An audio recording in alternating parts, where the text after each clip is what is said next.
कफन ये लगाए अगन, मौत को भी गले से लगा जाएंगे। ऐ गुरु, ऐ गुरु।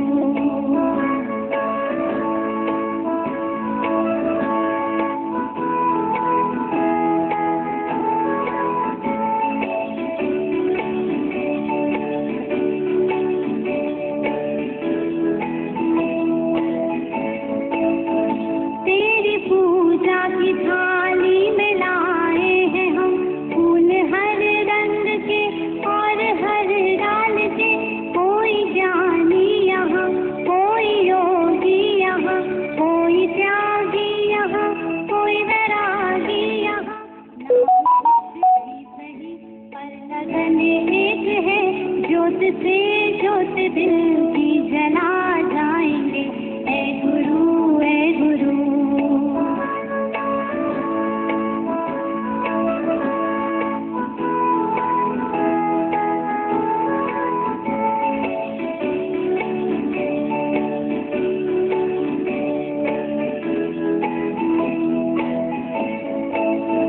जब भी आंधी उठे तेरे जीवन में, ज्ञान वालों तुम आंसू बहाना नहीं, पर विषय भोग की आग में जब जलो, उस घड़ी तुम गुरु को भुलाना नहीं। ज्ञान ज्योति से मन का अंधेरा गया, हम कदम से कदम को बढ़ा जाएंगे। ऐ गुरु, ऐ गुरु, हमको तेरी कसम, तेरे वचनों पे खुद को मिटा जाएंगे। ऐ गुरु, ऐ गुरु। ऐ गुरु, ऐ गुरु।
बोलते हैं जीवन मुक्तों के गति, सबसे अलविदा लेके, ना हम किसी के न कोई हमारा।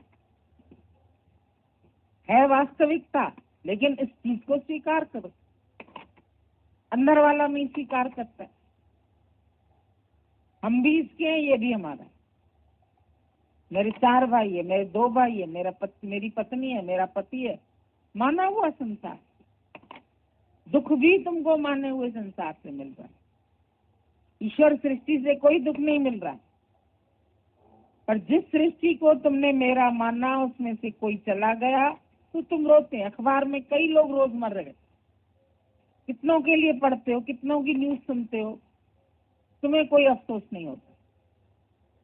पर जहां तुम मेरे वाले की खबर पढ़ते हो, कागज का टुकड़ा काट के रख लो। जिस अखबार में रिजल्ट निकलता था, लोग अपनी अखबार काट के रखते थे। देखो इसमें मैं फंस आया। पूरी अखबारें नहीं रखेगा, जिसमें उसके लिए कोई न्यूज छपी होगी वो रख लेगा। मेरा दुख किसने दिया? मेरे पन ने। मेरे ने नहीं दुख दिया, मेरे पन ने दुख दिया। उसको हमने मेरा माना, भगवान ने तो नहीं कहा तेरा है। भगवान ने अकेला भेजा, अकेला ले जाता है। आए भी अकेला, जाए भी अकेला। 2 दिन की जिंदगी, 2 दिन का मेल। एक आने का दिन लिखा जाएगा तुम्हारे फोटो के नीचे, एक जाने का दिन। ये जन्म तिथि, ये मरण तिथि, 2 दिन। लेकिन इन 2 दिन में तुमने किया क्या? मिले तो 2 दिन के लिए। कबीर को भी शरीर मिला, उसने शरीर की तुलना चादर से। चादर बुनता था, कहता जीनी रे जीनी चदरिया। चदरिया जो मिली है, शरीर रूपी चदरिया, जीनी है। कभी भी इसको कुछ भी हो सकता है। कभी सर्दी लगती, कभी गर्मी लगती है, कभी बोलते हैं बुखार आ गया है, कभी बोलते हैं खांसी हो गई है, ठंड लग गई है। इसको जीनी है ना, बहुत जल्दी इफेक्ट हो जाती है। कोई कॉन्टेजियस डिजीज सबको होने लगती, एक को ही सबको होने लगती, और फिर कई तो डर के भी मर जाते। एक बार एक बीमारी दौड़ी दौड़ी जा रही थी, उससे किसी संत ने पूछा तू कौन है? बोला मैं हैजा, 4000 लोगों को मारना है। जब लौट के आई, अखबार में पढ़ा था 10,000 लोग मर गए। जब तुमने तो बोला हम 4000 को मारने जा रहे हैं, इसमें लिखा है 10,000 मर गए। बोला बाकी डर से मर गए, कहीं हमें ना हो जाए। आधे लोग दुनिया में डर से मरते हैं, मर न जाए तो मर ही जाते। गाड़ी चलाते चलाते ध्यान आया एक्सीडेंट ना हो, एक्सीडेंट करते। डर मनुष्य को जल्दी मारता। बीमारी से बड़ा भी बीमारी का डर, बेटे से अधिक बेटे के खोने का डर। अभी बोल रही ना, 1 साल बाद खबर आई, लेकिन 1 साल तक कितनी बार मार दिया होगा बेटे को, अंदर ही अंदर। चला गया चला गया चला गया, पता नहीं मिलेगा नहीं मिलेगा। डर, चिंता, चिंताएं तुमको चिता की तरफ ले जाती। जल्दी,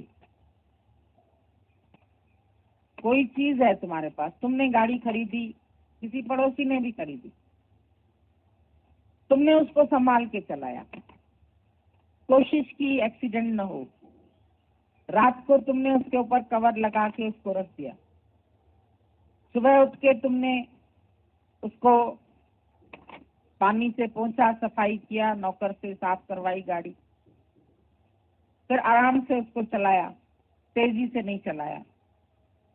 तुम्हारी साल भर तक गाड़ी नहीं दिखाई देती। पड़ोसी ने 4 दिन में उसमें डेंट वेंट सब लगा दी। बोला मेरे को गाड़ी खराब मिली, इसमें जल्दी डेंट लग गया, ये जल्दी खराब हो गई।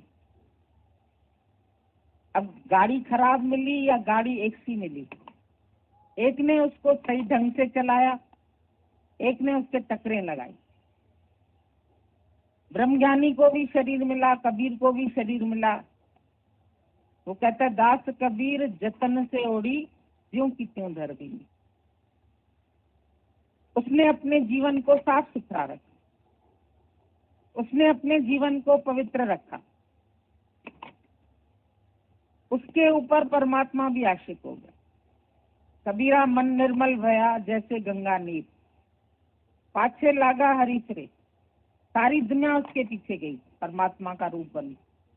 पाछे लागा हरीसरे कहत कबीर कबीर, कबीर कबीर कहते हुए भगवान भी उसके पीछे, दुनिया भी उसके पीछे, दुनिया भी उसको इज्जत देती। भागती फिरती थी दुनिया जब तलब करते थे, जब हमको इच्छा थी दुनिया भागती थी, पर अब के जब नफरत हुई तो बेकरार आने को, जब हम बोलते नहीं चाहिए तो दुनिया आती, लोग आते हैं, सब प्यार करने आते हैं। चाहिए नहीं लेकिन मिलता है। जब तक चाहिए कह रहे थे नहीं मिलता था, कोई पूछता भी नहीं था। मुझे कौन पूछता था तेरे मिलन से पहले?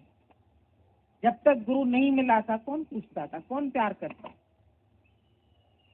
आज तो तुम कहीं चले जाओगे गुरु के नाम से भी वहां से आए, वो भी तुम्हें प्यार करेंगे। प्रेम इतना दायरा बढ़ गया है प्रेम का। पहले कुएं के मेढक, अब उस कुएं के मेढक को डाल दिया समुद्र में। कहता है इतना बड़ा भी होता है क्या? वो तो समझ रहा था इतना ही पानी है, समुद्र को देखता है तो अरे इतना विशाल। जो खाली अपने एक दायरे में बैठे हैं वो दुखी भी हैं सुखी भी हैं, लेकिन जो विशालता में आ गया उसके लिए दुख सुख जिस समुद्र से था, नानक पाप पुण्य नहीं ले, नहीं उसके लिए पाप है नहीं उसके लिए पुण्य, उसके लिए सुख भी वही है दुख भी वही। दुख भी दारू लगता है उसको। कुंती माता ने भगवान से दुख मांगे, बोला तुम नजदीक रहती और मिले भी बहुत दुख। पांडु मिला पीले रंग का, पति ऐसा मिला। फिर दुर्योधन उसके बच्चों का दुश्मन निकला, लाक्षागृह में जलाना चाहा, कितने कष्ट आए उसके ऊपर। लेकिन फिर भी लास्ट में भगवान ने बोला तू क्या मांगती है बोल। बोला मुझे बस कष्ट ही देना, क्योंकि तुम तब बहुत नजदीक होते हो ना। किसी ने पूछा गीता में पहले अध्याय को विषाद योग क्यों बोला है? योग, हमने बोला जब दुख है तो योग लग जाता है परमात्मा। जब पीड़ा होती है तो दवाई याद आती है। एक बार राधा को खरोंच लग गई कृष्ण के नाखून से, अचानक में लग गई। वो उस नाखून को बार बार याद करती थी, बार बार याद करती, जैसे कपड़ी जम जाए वो उसको फिर कुरेद देती। बोले इसको देख के मुझे तुम्ही ने दर्द दिया है, तुम्ही दवा देना, दवा देने वाला भी याद आए। तो कष्ट में किसी को परमात्मा याद आता है। और अज्ञान में मनुष्य कहता है भगवान मेरी किस्मत खोटी है, केवल मेरे लिए ही कष्ट बनाए तुमने, मेरे लिए ही दुख बनाए, मुझे ही दुखों के लिए तुमने चुना। भक्त कहता है और भेजो, क्योंकि मुझे तुम्हारी याद आती, तुम मेरे साथ रहते हो, दुख के समय तुम मेरे नजदीक रहते हो, मेरे पास रहते हो, मुझे अच्छा लगता। दुख भी सुख तो लगे जॾहिं महर जो रखी हथ। आज दुखों से अगर चोट खाई न होती, तुम्हारी प्रभु याद आई न होती। मस्ती में थे, घूम रहे हैं, फिर रहे हैं, खा रहे हैं, पहन रहे हैं, यही जीवन है। कोई कष्ट आया तो जीवन का लक्ष्य तो याद आया। खाली खाना पीना भोगना तिनका पशु समान, पशु के समान जीवन बीत रही थी। खाया पिया विषय सुख लिया, न कोई जीवन में कंट्रोल है न ब्रेक है, बिना ब्रेक की गाड़ी चला रहे थे, एक्सीडेंट कर रहे। जीवन मिला है घूमने फिरने खाने पीने के लिए, कंट्रोल के लिए नहीं मिला, संयम के लिए नहीं मिला। संयम में शक्ति चाहिए। तुम बोलते हैं बलवान आदमी क्रोध करता है, हमने बोला कमजोर आदमी क्रोध करता है। बलवान आदमी तो रोक लेता है, उसके पास कंट्रोलिंग पावर है। तुम्हारे शरीर में भी भगवान ने कंट्रोलिंग पावर दिया, कान दिए हैं, कंट्रोलिंग पावर भी है। किसी की बात नहीं सुननी है मत सुनो, चले जाओ वहां। कोई चीज नहीं देखनी है आंख बंद कर लो। पूरा शरीर कंट्रोल से चलता है। इतना खाओ भूख खत्म हो गई, 2 रोटी की भूख है 4 खाओगे तो एसिडिटी हो जाएगी, है ना कंट्रोल। बॉडी में भी कंट्रोल हर चीज का। चलते हो तो ज्यादा चलोगे थकान हो जाएगी, चलो फिर रेस्ट लो फिर चलो। दिन भर चलते रहोगे थकान हो जाएगी। विषय सुख लेते रहोगे कमजोर हो जाओगे, सारे शरीर की शक्तियां खत्म हो जाएंगी। कंट्रोल से कंट्रोलिंग पावर बढ़ता है।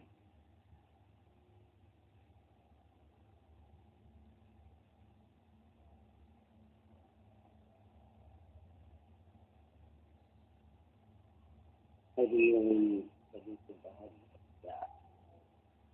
भगवान की वाणी सब सुन रहे थे।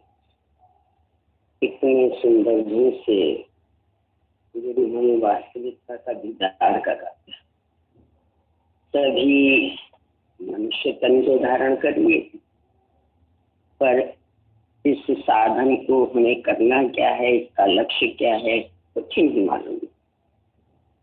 या तो इसे विषय भोगों में डालकर बर्बाद कर रहे थे, या खड़े खड़े इसको बर्बाद कर, कोई इसकी वैल्यू नहीं, कहीं कोई लक्ष्य नहीं, कोई उद्देश्य नहीं। और उद्देश्य भी रखा तो कौन सा?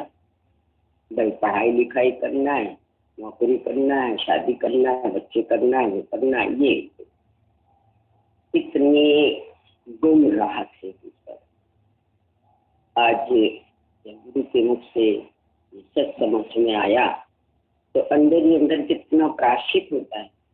इसलिए गुरुदेव यदि तुम पहले से मिल जाते तो ये समय भी हमारा बर्बाद न होता। पर शुक्राने निकलते हैं कि शुक्र है सांस रहते, जीवन रहते आपसे मिलन हो गया, इसके भी लाख लाख शुक्राने। अभी भगवान समझा रहे थे तो ये समझ में आ रहा होगा सभी को, और सभी चैलेंज के साथ मेरे को लगता है बोल सकते हैं कि दुख बना ही नहीं। यथार्थ में यदि आप आओ तो उसे हम परिवर्तन कहते हैं, दुख नहीं। हमने ही उसे जो नाम दिया उसका प्रभाव वैसे ही हमारे ऊपर पड़ गया। और सुंदर बात एक भगवान ने बोली, बोला देखो कहाँ है दुख, अखबार पढ़ते हो, सारे अखबार में रोज की ये न्यूज है, आज इतने चले गए, आज ये एक्सीडेंट हो गया, जो हो गया, बहुत सा पढ़ते, हजारों भी सुन लेते। लेकिन उसी में से जिस दिन तुम अपने मेरे की थोड़ी सी भी सुनते हो तुम्हारी हालत खराब। इतना सुंदर समझते रहते कि दुख कहाँ है, दुख है तुम्हारे अपने पन में। जहाँ तुमने मेरे का दायरा खींचा वहीं से सुख दुख की लहरें शुरू हुई। इतनी सुंदर समझ है, यदि हम कैच करें गुरु को तो यहीं से अपने अज्ञान को पकड़े और समाप्त कर सकते। क्योंकि सबको ये बात अब अच्छे से समझ में आ गई है कि कोई भी शरीर किसी के साथ आता है न किसी के साथ जाता है, और बीच में भी साथ नहीं रहता है। सब अपने अपने काम में रहते, सब अपनी अपनी सेवाओं में दौड़े रहते, कौन किसके साथ रहता है? जो साथ रहता है उसको तो हम कभी जानते ही नहीं। यही तो सबसे आश्चर्य की बात है कि पास रहकर भी हम बहुत दूर थे। एक बंधन माने एक पल भी ये शरीर जिसके बिना नहीं ठहर सकता, ऐसे उस सच्चे साथी को कैसे हम भूल के बैठे।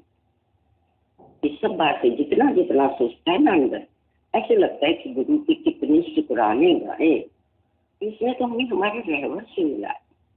जन्मों से बिछड़े थे, जन्मों से न जाने कितने जन्म ऐसे काटते आए, मैं करके आए, 84 की चक्कर पीटते आए।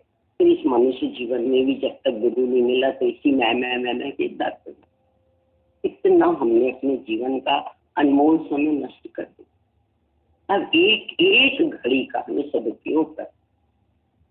कहते हैं कभी लॉस हो जाता है तो कहते भाई बहुत ध्यान से करो, जो गलतियां पहले होती वो नहीं, जैसे तुम्हारा लॉस पूरा हो जाए।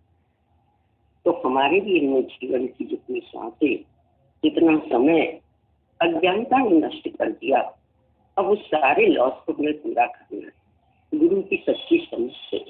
और गुरु की समझ केवल ये नहीं है कि गुरु बोल रहा है, आप यदि थोड़ा सा अंतर्मुखता में आओ, उसका एक एक वचन सत्य सत्य है। इसीलिए भाव से भरकर किसी ने बोला कि लाखों से बढ़कर वचन है तुम्हारे, गीता भगवान के ये वचन, लाखों से बढ़कर वचन है तुम्हारे, हीरे मोतियों से लगे हुए। ये 100% का मुझे तो लगता है भजन में जिन्होंने भी भाव से भजन बनाए हैं, एक लाइन में ऐसा रस में छोड़ के रख दिया। यदि एक लाइन को दोहराते रहो तो मस्त हो जाए। ऐसे ही हमारा जो सौभाग्य है, भगवान ने तो उसकी चाबी खोल दी, हमें हमारे आत्म स्वरूप का दीदार करा दिया। अब बात सिर्फ इतनी है कि हम 24 आवर अपने स्वरूप में रहते हैं, या थोड़ी देर के लिए इधर और थोड़ी देर के लिए उधर। कल भी हम लोग की बात चल रही थी कि मिथ्या को पूर्ण मिथ्या करके उधर से मन का हट जाना, उधर के संबंधित कोई ख्याल विचारों का न आना, तो मिथ्या है। अन्यथा बोलने का मिथ्या है। जरा सी कोई बात आ गई कि तुम देह में आ गए, फिर हलचल में आ गए, तो मिथ्या कहाँ? मिथ्या तो मिथ्या। जैसे भगवान ने कहा, और आप सब भी विचार करके देखो, कैसे जब तुम्हें सुंदर आम है बाहर और उसको काटो, जब तक उसे नहीं काटा उसके सौंदर्य का वर्णन किया, बहुत रसीला है, बहुत पावरफुल है, सब बहुत सी बातें हुई। और जैसे ही काटा और उसे कीड़े दिखाई दिए, अब बताओ उसमें से कौन से खाने की भावना रखो, कौन से इसका गुणगान करो, उठा के तुरंत डस्टबिन में मिला। ठीक इसी प्रकार से जब तुम्हें अपने आप की वास्तविकता का पता चल गया कि मेरा मूल अज्ञान क्या है और उसका परिणाम क्या है, सब कुछ मालूम, तो एक बार भी उठा के उसे डस्टबिन में डाल दो, उधर तुम्हारा ध्यान ही नहीं जाए।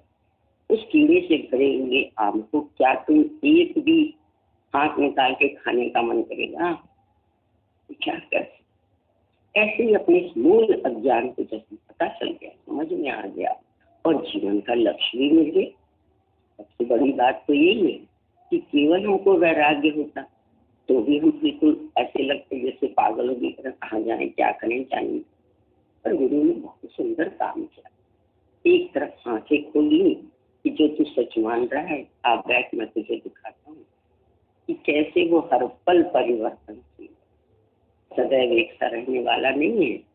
इसलिए इन चमड़ों की आंखों से तुझे जो भी दिखाई देता है वो सब मिथ्या है। ये संसार, यहाँ दिल न लगाना, मनुष्य जन्म का लक्ष्य है भगवान को पाना। तो एक तरफ हमारे इस जो सत्य भावना में हम बैठे थे उससे हमें मुक्त किया, मिथ्या करके परिवर्तनशील करके दिखाया, और आज हम सब ठप्पा लगा सकते हैं कि गुरु का एक एक वचन हमारे अनुभव का एहसास करा।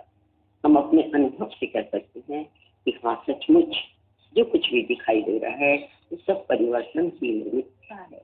इसलिए उसके लिए समय देना, उसकी चर्चा करना, उसका वर्णन करना, इसमें भी हम अपना समय शक्ति नष्ट न करें। उसको उसके हाल पे छोड़कर केवल हमें अब अपना लक्ष्य ध्यान, क्योंकि उन सांसों की जो गति देख रहे हैं, अभी बता रही थी कल, कैसे पूरी तरह से हॉस्पिटल में रह रही अपनी माँ के साथ, तो कह रही थी एक एक घड़ी में जीवन को जो जाते हुए देख रही हूँ मैं, मुझे लग रहा है कि गुरु का एक एक वचन कैसे साकार होकर दिखाई दे रहा है। मैं अभी कोई अच्छा खासा चाय पी जाए दूसरे क्षण पता चला है, अभी कोई अच्छा खासा हंस रहा था दूसरे क्षण पता चला, तो कैसा ये सांसों का खेल यहाँ प्रत्यक्ष दिखा रहा है गुरु।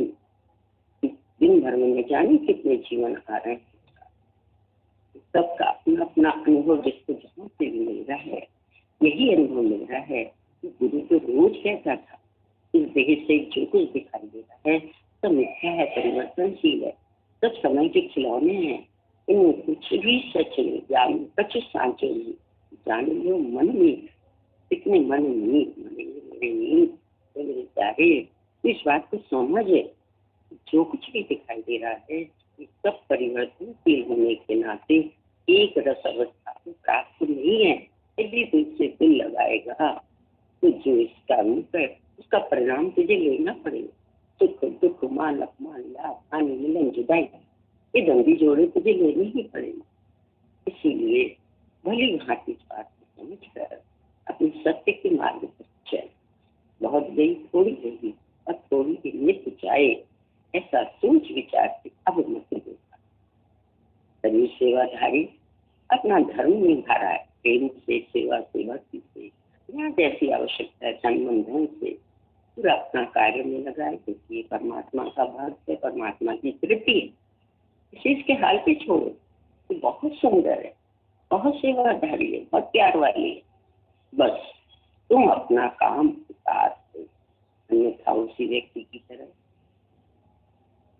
जिसको इस बार कोई उपन्यास पढ़ रहा था और उस उपन्यास में सबसे पहले जो वचन था वो यही था कि एक राजकुमार घोड़े पर बैठा और लास्ट में उसे जल्दी थी, उसने पलट के देखा तो देखा घोड़े से उतर गया।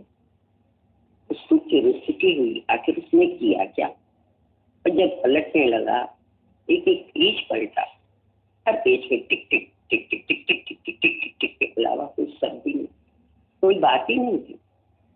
उसे पढ़कर लगा अरे ये क्या जीवन धारण भी क्या, इतनी लंबी आयु भी मिली और जो करते हो मतलब उससे कोई काम भी नहीं। तो ऐसे ही हमें भी अफसोस न हो, ये साधन मिला भी है, साध्य भी पता है, तो पहले हम अपने साधन से साध्य को साधे, यानी उसके बाद से साधन का इतना सुंदर सदुपयोग होगा कि जो आप कभी सपने में भी देख सकते। फिक्री तो करो, मतलब और ही बोझे इस पे लदे रहेंगे तो कैसे ये परम स्वरूप को प्राप्त होगा, कैसे ये जीवन शामी होगा, कैसे ये सर्व के लिए जीवन। जीवन तो सबका अधिकार, क्योंकि पांचों तत्व की पालना कर रहे हैं तो पूरी प्रकृति का इस पर अधिकार, और सारी सृष्टि किसी न किसी रूप से सहयोग कर रही है। तो खेती बाड़ी कर रही है, परिवार का काम तो किसी का,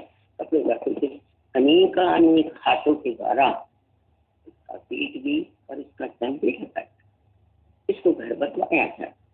आप विचार करके देखोगे तो अनंत हाथों के द्वारा इसकी पालना हो रही है, इसकी सेवा हो रही है। अब उससे उड़न कैसे होगा, जब ये उनके लिए वैसे की वैसी निष्काम भाव से तन मन ध्यान देगा तभी तो ये मुक्त होगा। तो कितना सुंदर हम लोगों का ज्ञान है, ऐसी सुंदर समझ है गुरु ने इस काया को भी नित्य मुक्त किया है और अपने मुक्त स्वरूप का कभी रहते इस काया को नित्य मुक्त करना ये मामूली बात नहीं। रोज रोज गुरु की रगड़, रोज रोज गुरु की समझ, एकदम कैसे इस काया को भी निर्लेप नारायण बना घूम घूम घूम घूम करके, जैसे कहते हैं ना भोंदू, चूरे को भी भोंदा भोंदू बना देता है। तो वैसे ही गुरु जी इस जीव में पड़े इस पत्ती को घूम घूम घूम घूम करके कैसे अपनी जिंदगी की लाभ और कहा कि तेरे चित्त में वो अच्छे से बैठ के विचार करो कि बाकी सब कार्य को समय के अधीन परमात्मा कराएगा तभी काया कर पाएगा, पर ये कार्य तुम केवल और केवल अपने से कर सकते। गुरु के संग, गुरु ने रास्ता दिया तो चल पड़े और गुरु के साथ चलते चलते एकाकार हो गए। तू न रहे मैं न रहूं, हम राम में ऐसे रम जाए, हमारी यात्रा पूर्णतः है वो एकाकार हो जाए। जब तक गुरु और शिष्य है तभी दुनिया है, तभी देह भाव, तभी जगत का भाव, उसमें भी कहीं ना कहीं कुछ कुछ आ सकता है। पर जिस समय साथ चलते चलते एकाकार हो गए, तेरे साए में मेरा साया है, ऐसी अवस्था आ जाए, उसके बाद लक्ष्य पर खड़ा ये जीव अपनी आनंद और शांति का एहसास करे। अब ये जीव यदि न हो तो आनंद की अनुभूति भी कौन बताए। इसलिए ये जीव ही अपने ब्रह्मानंद की अनुभूति कराता है। उसके चेहरे को देखकर, उसके जीवन को देखकर ये लगता है जैसे कोई भरपूर तृप्त पूर्ण स्वरूप विराजमान।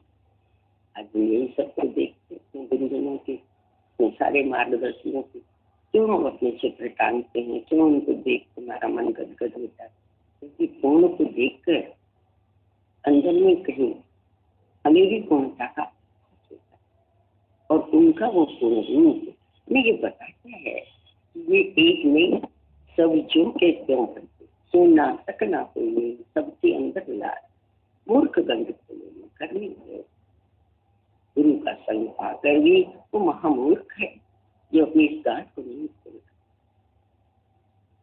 और यदि वो जीवन में ज्ञान उतारेगा नहीं तो भी महामूर्ख।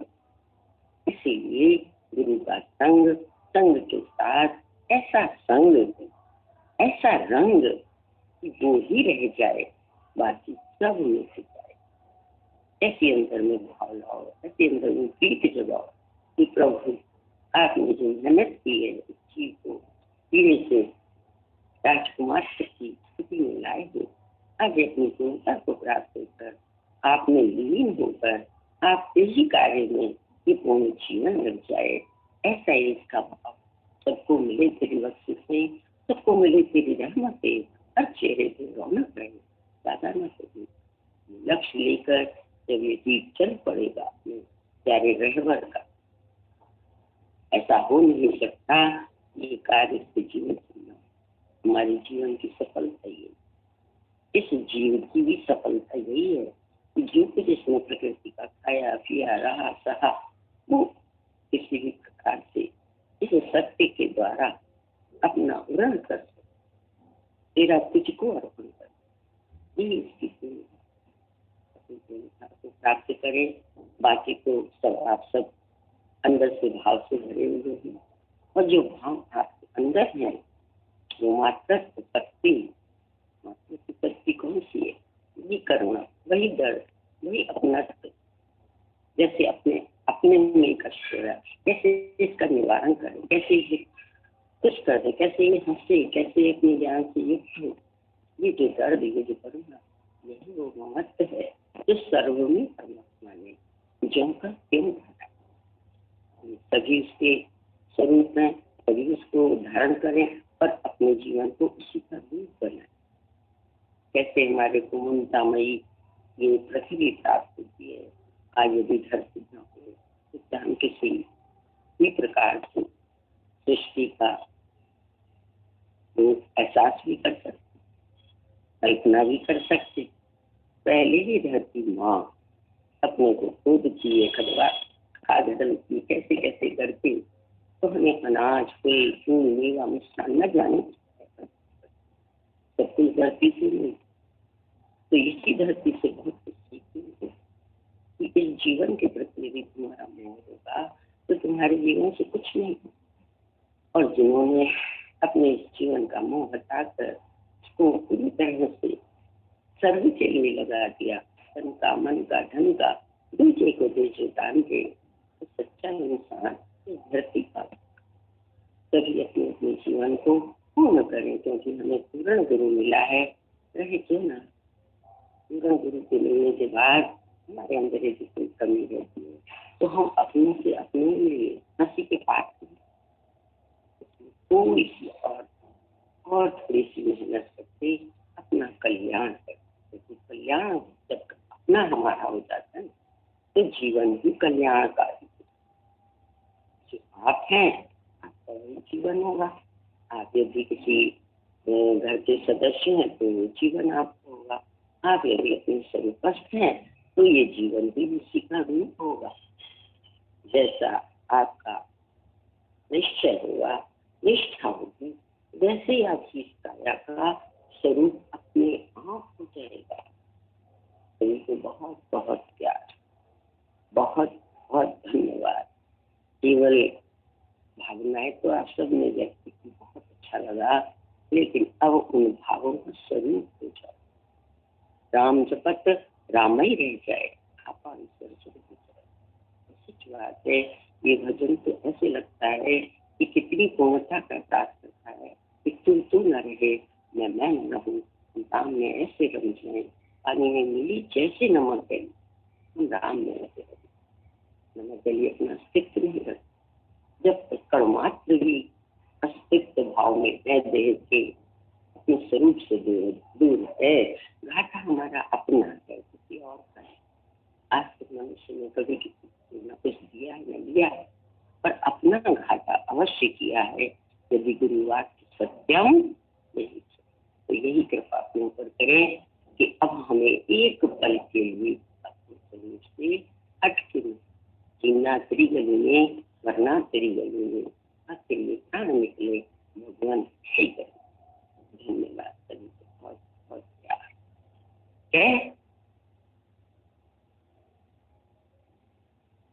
हरिओम सभी प्रेमियों को। अभी हम सब सुन रहे थे कैसे हम सबका अंदर से एक ही भाव होता है कि गुरु जी जैसा जीवन बने, जैसा उन्होंने अपने जीवन को इतना खूबसूरत बनाया कि आज सारी दुनिया करोड़ों, लाखों, हजारों में सब उनको प्यार करते हैं। अपने जीवन का एक आधार सबने माना हुआ है, जो उनके द्वारा मुखरित हुआ ज्ञान है। कैसे चतुर्दिक उन्होंने फैलाया निष्काम भाव से। ऐसे ही हम सबके जीवन से भी ये कार्य निरंतर होता रहे। अभी भगवान कह रहे थे कि तुम अपने जीवन का कैसा उपयोग करते हैं, क्या एक एक पल को तुमने यूज किया है, अच्छे से अपने जीवन को सुंदर बनाया है, या यूं ही व्यर्थ। भगवान ने तो दिया इतना सुंदर ये चोला मनुष्य का, पर इससे हम सब कर क्या रहे थे। आज गुरु मिला है तो कम से कम इसको हम सब सफल करें। अभी भगवान की बात अच्छी लगी, बोला कबीरदास जी ने अपने जीवन को शुद्ध पवित्र रखा, सुंदर बनाया, भगवान के कार्य में लगाया, तो कैसे भगवान स्वयं उन पे रीझ गए और कैसे सारी दुनिया भी उनके पीछे आई। तो बोला तुम इस भाव से भले ही नहीं करना, पर अपने जीवन को सफल करने के लिए गुरु के द्वारा जो दिया गया ये ज्ञान है उसको चतुर्दिक वितरित करके, क्योंकि वितरण करने में जितना सुख मिलता है और अपना जीवन जितना बनता है उतना शायद केवल श्रवण से नहीं होता। तो श्रवण के साथ साथ ये वितरण भी ज्ञान का, कल भी जो सब जूम मीटिंग में बात कर रहे थे कि आप सबने दिया, आप सबने दिया, तो मम्मी यही कह रही थी सबको कि मिला तो है गुरु की कृपा से, पर अपना अब ये कार्य है कि हम इसको चारों तरफ जा करके बांटें, पिलर बन करके ये कार्य करें गुरु का। ऐसे हम सब भाग्यशाली हैं, कैसे इतने बड़े परिवार से गुरु ने हमें जोड़ा है। सच में दुनिया में लोग एक के प्यार के लिए तरसते हैं, और अभी भगवान कह रहे थे कि कुएं से निकाल करके कैसे उस मेढक को जब समुद्र में डाला गया तो वो सोचने लगा कि इतना पानी भी होता है क्या, इतना बड़ा परिवार भी होता है क्या, इतनी विशालता भी होती है क्या। तो आज हम सब भी जब गुरु जी के पास आए तो छोटे छोटे अपने दायरे से घर से निकल के तो आए थे, पर कैसे इतने बड़े परिवार से उन्होंने हम सबका मिलन कराया, सबके प्यार का भागीदार बनाया। कितनी सबकी आशीर्वादें, आशीषें, प्यार, लाड़ दुलार सबको मिला है। और ये जीवन अब और सफल हो जाए जब ये कार्य भी इस जीवन के द्वारा शुरू हो जाए। तो सच में ऐसे लगता है कि जो उनकी मेहनत इतने वर्षों से हो रही है, जो वो हम सब के जीवन को गढ़ना चाह रहे हैं, सुंदर बनाना चाह रहे हैं, वो संभव हो सकता है। एक बहुत अच्छी बात पढ़ रहे थे, अच्छा लगा, शेयर करते हैं। एक व्यक्ति आया गुरु के पास, तो उसने बोला, गुरु जी मैं अपना जीवन बहुत सुंदर बनाना चाहता हूँ, बहुत ज्यादा मेरे मन में उत्कंठा होती है इस बात को लेके कि कैसे मेरा जीवन सुंदर बन पाएगा, आप कुछ तो उपदेश दीजिए, कोई तो ऐसी बात बोलिए जो मेरा जीवन सुंदर बन जाए उन बातों को अपने जीवन में लगाकर। आज हम सब तो कितने भाग्यशाली हैं कि वर्षों से गुरु का के मुख से उपदेश सुन रहे हैं, ज्ञान चर्चा सुन रहे हैं, मधुर वाणी सुन रहे हैं, उसके बाद हम अपना जीवन नहीं बना पाते तो अपने ऊपर कितना एक लानत सी लगती है। तो उसके मन में भी उत्कंठा हुई कि मेरा जीवन सुंदर बने, ये जीवन यूं ही व्यर्थ जा रहा है। गुरु जी को बोला कुछ तो उपदेश दीजिए। तो उन्होंने सुन करके उसकी बात को और धीरे से मुस्कुरा दिया। मुस्कुराने के बाद उसको कुछ चीजें दी, उसमें से 3 चीजें थी। एक तो उन्होंने रुई दिया, और एक मोमबत्ती दी, और तीसरा उन्होंने सुई दी। वो समझ नहीं पाया कि गुरुजी ने ये तीनों चीजें उसे क्यों भेंट करी हैं। उसने फिर जा करके पूछा, गुरुजी आपने ये तीनों चीजें मुझे क्यों दी हैं, मेरे प्रश्न का, मेरी बातों का इससे क्या संबंध है। तब गुरुजी ने एक एक करके उसको समझाया कि देखो, जो ये रुई है ना, इस रुई के बहुत सारे गुण हैं। पहले तो ये कितनी हल्की होती है, एकदम हल्की होती है, बहुत लाइट होती है, इसका कोई अपना भार नहीं होता है। ऐसे ही तुम्हें भी अपने जीवन में हल्के होकर के रहना है, भारी होकर के नहीं रहना है। भारी हम कब होते हैं, जब परमात्मा को भूल जाते हैं, उसकी रहमतों को, उसके द्वारा किए हुए सारे जो भी हमारे ऊपर रहमतें हैं, वो सब जब ये मन भूल जाता है और अपने को कुछ समझने लगता है तो भारी होने लगता है कि मुझे करना है, मैं करने वाला हूँ, मुझे देखना है, मुझे चिंता करनी है, तो अंदर में भारीपन आता है। तो बोला जो ये रुई है इसी के तरह तुम भी अंदर से हल्के हल्के होकर के रहो। बोला दूसरा इसका गुण है, कितनी ये मुलायम है, कितनी ये सॉफ्ट है, इसको जब तुम हाथ से ऐसे क्रश करोगे, अंदर में दबाओगे तो कितनी छोटी बन जाती है। बोला ऐसे ही तुम्हारा भी जीवन इतना ही सॉफ्ट, इतना ही मुलायम होना चाहिए, कहीं से भी जीवन में कड़कपन नहीं हो, तो जीवन तुम्हारा अपने आप ही सुंदर बन जाएगा। जब कड़कपन होता है, जब टाइटनेस होती है, जब हम अकड़ के चलते हैं, कुछ बन के चलते हैं, तो जीवन का सौंदर्य हमारा घट जाता है। लेकिन बोला जब तुम मुलायम होकर के रहते हैं, सॉफ्ट होकर के रहते हैं, बी नथिंग होकर के रहते हैं, तो जीवन में 4 चांद लग जाते हैं, उसके सौंदर्य में और निखार आ जाता है। फिर बोला देखो कितनी श्वेत होती है, कितनी साफ है, अंदर से शुद्ध, पवित्र, निर्मल। ऐसे ही गुरु भी हमारा जीवन देखना चाहता है, तुम भी ऐसे ही बनो। अंदर से कोई भी इंगड़ी सिंगड़ी, हेरा फेरी, झूठ सच, दगल फसल कुछ भी नहीं होनी चाहिए।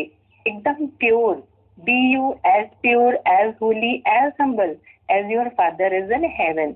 जैसे हमारा परम पिता परमात्मा कहते ना बहुत शुद्ध है, पवित्र है, निर्मल है, ऐसे ही हम सब का भी जीवन इतना ही सुंदर हो, ऐसा ही श्वेत हो, शुद्ध हो।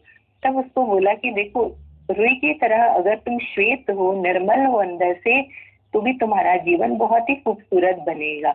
और चौथा उसका गुण बताया कि जो उससे तंतु बनता है कपास से, और जो उससे वस्त्र बनते हैं, वो हमारे तन को, हमारी लाज को ढकते हैं। बोला तुम भी जीवन में सबकी लाज को ढकने का काम करना, सबको सुरक्षा प्रदान करने का काम करना, ये इसके सारे गुण हैं। जब ये सारे गुण तुम अपने जीवन में धारण करोगे तो आपे ही तुम्हारा जीवन खूबसूरत हो जाएगा। सुन करके शिष्य को बहुत अच्छा लगा। ला मैंने तो समझा ही नहीं था कि क्यों आप ये चीजें मुझे दे रहे हैं भेंट में, लेकिन आज जो आपने इसका मतलब बताया तो सच में समझ में आ रहा है कि एक छोटी सी रुई और उसमें कितने सारे गुण, कैसे गुण ग्राहक दृष्टि गुरु बनाता है। एक छोटी से छोटी चीज में भी कितने गुण दिखा देता है वो। फिर बोला ये जो मोमबत्ती आपने दी ये किस बात का प्रतीक है? बोला देखो मोमबत्ती खुद जलती है, खुद जलती है, औरों को प्रकाश देती है। बोला जीवन में हमेशा तुम भी ऐसे ही कुर्बानी का पुल बन के रहना, हमेशा सबको देने का कार्य करना, तुमसे सबको सुख पहुंचना चाहिए, तुमसे सबको बहुत कुछ, बहुत प्यार, बहुत रोशनी, बहुत प्रकाश ज्ञान का मिलना चाहिए, तब तुम्हारा जीवन सफल होगा। आज गुरु के जीवन को हम सब देखते हैं कि कैसे वो बन करके ऐसे प्रकाश पुंज बन करके हम सबको प्रकाश बांटने में लगा हुआ है। आई में डाई दैट यू में लिव की भावना से वो जीता है। जैसे मोमबत्ती अपने अस्तित्व को पूरा गुम कर देती है, फिर औरों को प्रकाश देती है। बोला ऐसे ही तुम भी अपने सुख की चाहना कभी मत करना, अपने सुख को पीछे रख के सारी दुनिया को जाकर के प्यार करना, उसे ये ज्ञान का प्रकाश जाकर के देना, तो तुम्हारा जीवन सुंदर बन जाएगा। फिर तीसरा बताया, बोला सुई आपने क्यों दी? बोला सुई देने का भी ये तात्पर्य था कि जैसे सुई सिलने का काम करती है, काटने का काम नहीं करती। कैंची का काम है काटना और सुई का काम है सिलना, ये सभी जानते हैं। तो बोला सुई की तरह जब हम सिलने का कार्य करते हैं कि किसी का भी मन अगर किसी से भी टूटा हुआ हो, परमात्मा से टूटा हुआ हो, तो उसको हम प्यार से जोड़ सके। हमेशा एक दूसरे को जोड़ के प्यार से बांध के चले।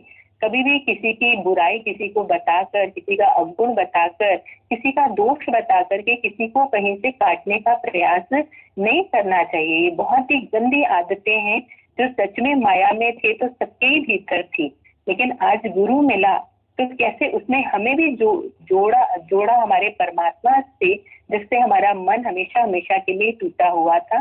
कोई घटना घटित हो जाती थी परिवार में, आज भी देखो जिन परिवारों में कोई भी बात ऐसी हो रही है, घटनाएं घटित हो रही है, कैसे उनका मन परमात्मा से ऐसे टूट जा रहा है, हट जा रहा है कि मैंने इतनी पूजा करी, इतना भगवान को माना, वर्षों वर्षों ऐसे पूजा पाठ करते रहे, इतना फल, इतना पैसा सब कुछ चढ़ाया, सब व्यर्थ हो गया। कोई भी भगवान ने उसका फल नहीं दिया, क्योंकि हम स्वार्थ की पूजा कर रहे थे तो भगवान से भी फल की आशा रखते थे। तो आज भगवान से जब मन हट जाता है, इनका टूट जाता है, तो गुरु हमसे बोलता है कि उन टूटे हुए हृदयों को तुम जोड़ने का काम करो, सिलने का काम करो, तभी आनंद आता है, तभी खुशी होती है। सच में लगता है कि जीवन सफल होता है। एक भी जीवन को अगर परमात्मा से कहीं रुष्टता है, कहीं नाराजगी है, ऐसे लगता है कि भगवान ने हमारे साथ ऐसा किया, ऐसा क्यों किया, और जब उसे सत्संग सुनाओ, परमात्मा में विश्वास दिलाओ और सत्संग की बातें बता करके कि हर बात में हमें कैसे राजी रहना चाहिए, तो जैसे सबको समझ में आने लगती हैं बातें और धीरे धीरे उनका मन वापस परमात्मा से जुड़ जाता है। तो ना इंसान से मन को हटाओ किसी को, और ना परमात्मा से किसी का मन टूटा हो तो उसको, बल्कि सबको जोड़ने का कार्य करते चले। सुई बन करके कैंची बनने का काम कभी भी जीवन में नहीं करना है।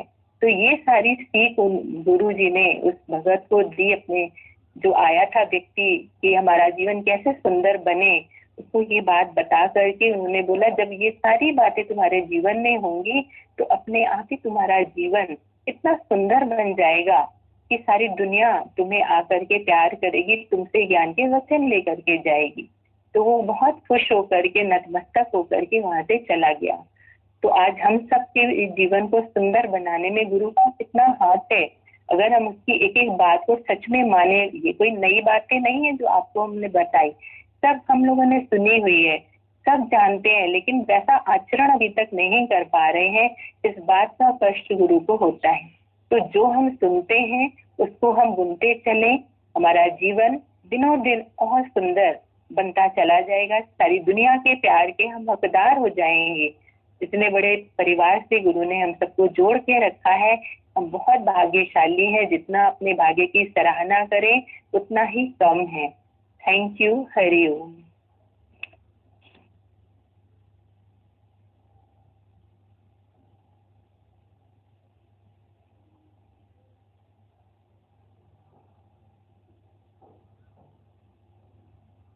हरि ओम सभी प्रेमियों को,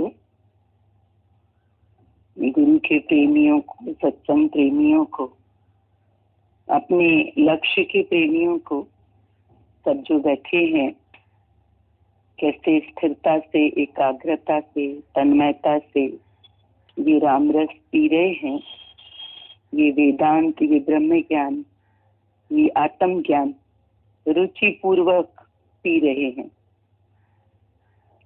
कैसे गीता भगवान का भजन गूंज रहा था, तुझ बिन कोई दूजा नहीं, सतगुरु ने सिखाया है, मेरे मुर्शिद ने ये बताया है, मेरे कामिल ने ये बताया है, तुझ बिन कोई दूजा नहीं।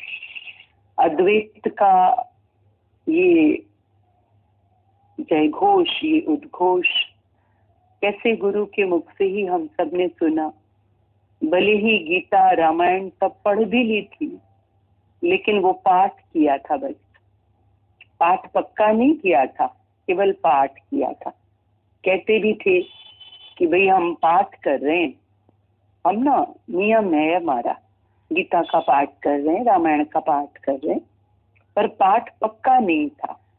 बोला सच्चा पाठ तभी होगा जब जीवन में पारायण हो, श्वास श्वास, धड़कन धड़कन से जुड़ी गीता रामायण हो। तो आज गुरु की कृपा से सारे धर्म ग्रंथों का जो सार है, वो कैसे पीते हैं, पिलाते हैं, पचाते हैं, वो कैसे पक्का होता है कि तुझ बिन कोई दूजा नहीं, सतगुरु ने सिखाया है, मेरे मुर्शिद ने ये बताया है कि एक तेरे बिना और कुछ है ही नहीं। जड़ चाहे चेतन, साकार चाहे निराकार, स्थूल चाहे सूक्ष्म, सर्वत्र सिर्फ तू है, तुझ बिना कोई दूजा नहीं। ऐसे अंदर से द्वैत का समूल नाश करना बड़ी बात है।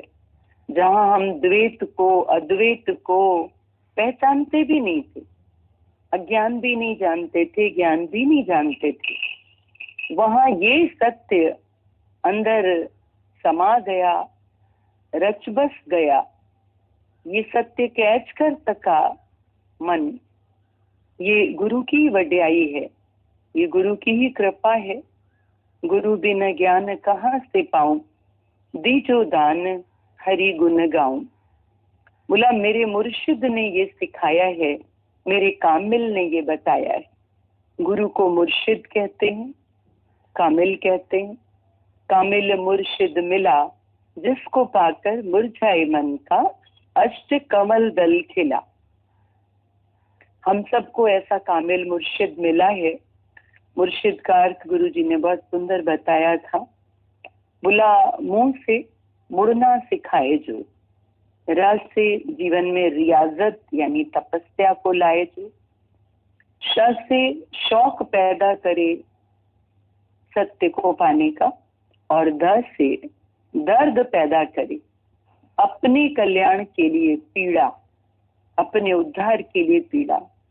और यही पीड़ा फिर व्यापक हो जाती है, सर्व के लिए पीड़ा होती है, और तब अंदर वाला मैत्री करुणा मुदिता को धारण किए निष्काम जीवन के पथ पर चल पड़ता है और जीवन यज्ञमय हो जाता है।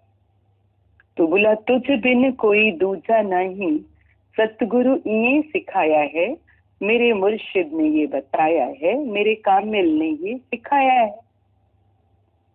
द्वैत का ही जहां नाश हो जाता है, आप बताओ वहां पर कोई संशय, कोई भ्रम, कोई प्रश्न, मन को कहीं कोई स्पेस मिलता है भटकने के लिए?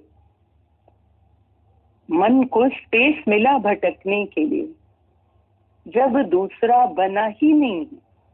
कितने सारे दृष्टांत बता के और गुरु जी ने ये समझाया इस जीव को, और कितने ही शास्त्रों के प्रमाण देकर के प्रमाणित किया कि ये सत्यता है कि दूसरा बना ही नहीं है। कैसे राजा ने ऐलान किया था कि अपने कुत्ते को लेकर के आए सभी, और ये जो पूरा कमरा है जिसमें चारों तरफ दर्पण लगे हैं, इसके मध्य में मीट का कटोरा होगा, और जो कुत्ता वो कटोरा खाली कर देगा तो उसके मालिक को इनाम मिलेगा। बहुत से लोग लेकर के आए और पता चला कि जो भी कुत्ता वहां पहुंचता मीट के कटोरे में मुंह डालता, सामने दर्पण में उसको दूसरा कुत्ता दिखता और वो इतना भौंकता, इतनी लड़ाई, इधर दाएं देखे तो बाएं, उसी लगा चारों तरफ इतने सारे, ये सबके सब इसमें खाएंगे और मैं पूरा खाऊं। तो वैसे भी कहते हैं कुत्तो कुर्म जो वैरी, कुत्ता जो अपनी जात का ही वैरी होता है। इतना भौंकता, इतना भिड़ता, इतना लड़ता कि वो खुद ही लहूलुहान हो जाता, और वो जो मीट का कटोरा था उसका आनंद नहीं ले पाता। हम सबके मन का वही हाल था अज्ञानता में।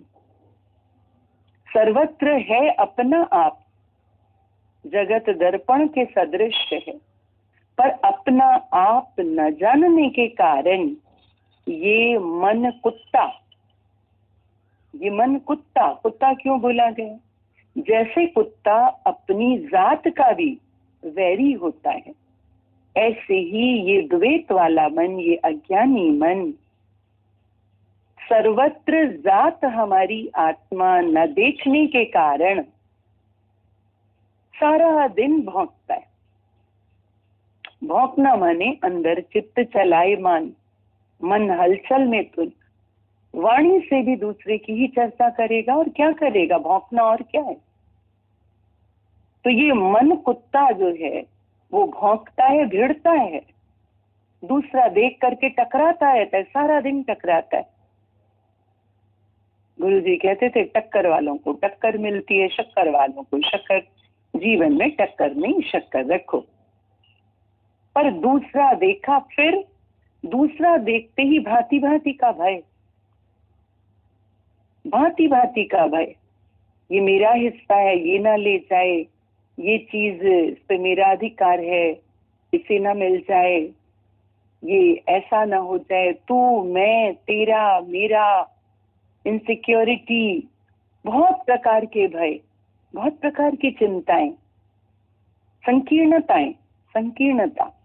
मैं ही उपभोग करूं, मान सम्मान मेरा हो, प्यार मुझे मिले, सुख सुविधा मुझे मिले, सम्मान मुझे मिले, फिर मेरे वालों को मिले।